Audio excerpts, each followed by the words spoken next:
അമേരിക്കയിലെ മഹാനഗരമായ ലോസ് ആഞ്ചലസിലെ സോഫി സ്റ്റേഡിയത്തിൽ ഇറാന്റെ പതാക.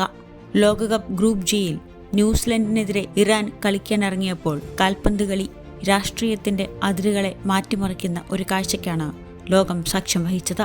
ലോകത്ത് ഇറാനിയൻ പ്രവാസികൾ ഏറ്റവും കൂടുതലുള്ള നഗരങ്ങളിൽ ഒന്നാണ് ലോസ് ആഞ്ചലസ്. അതുകൊണ്ടുതന്നെ സ്റ്റേഡിയത്തിലെ കാണികളിൽ കൂടുതലും ഇറാനെ അനുകൂലിക്കാനെത്തിയവർ, പിന്തുണയ്ക്കാനെത്തിയവർ.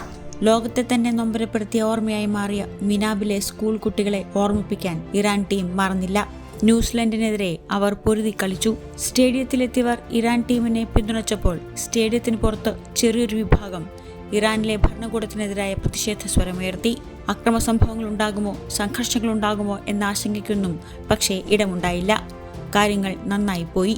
പക്ഷേ മത്സരത്തിന് തൊട്ടു പിന്നാലെ ഇറാന്റെ ടീമിനെ അതിർത്തി കടത്തി അമേരിക്ക. ന്യൂസിലൻഡിനെതിരായ മത്സരം 2-2 സമനിലയിൽ അവസാനിച്ചതിന് തൊട്ടു പിന്നാലെ ടീമിനോട് അമേരിക്കയിൽ നിന്ന് മെക്സിക്കോയിലെ പരിശീലന ക്യാമ്പിലേക്ക് മടങ്ങാൻ നിർദ്ദേശിച്ചെന്ന കോച്ച് അമീർ ഗലനോയി പറഞ്ഞു. ആദ്യ മത്സരത്തിനു ശേഷം കാലിഫോർണിയയിൽ രാത്രി തങ്ങാനായിരുന്നു ടീം പദ്ധതിയിട്ടിരുന്നത്. എന്നാൽ മത്സരം കഴിഞ്ഞ വഴി മെക്സിക്കോയിലെ തിഹുവാനയിലെ ക്യാമ്പിലേക്ക് പോകാൻ നിർദ്ദേശിച്ചെന്നാണ് കോച്ച് പറയുന്നത്. കളിക്കാർക്ക് വിശ്രമിക്കാൻ പോലും സമയം കിട്ടാതെ പോകേണ്ടി വന്നെന്നും കോച്ച് പരാതി പറഞ്ഞു. ആരാണ് പക്ഷെ നിർദ്ദേശം നൽകിയതെന്ന് ഗലനോയി വ്യക്തമാക്കിയിട്ടില്ല. അടുത്ത മത്സരവും ലോസ് ആഞ്ചലസിൽ തന്നെയാണ് ഇറാനുള്ളത്.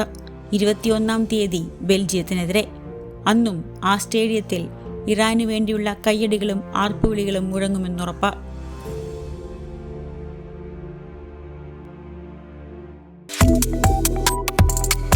Subscribe to One India and never miss an update.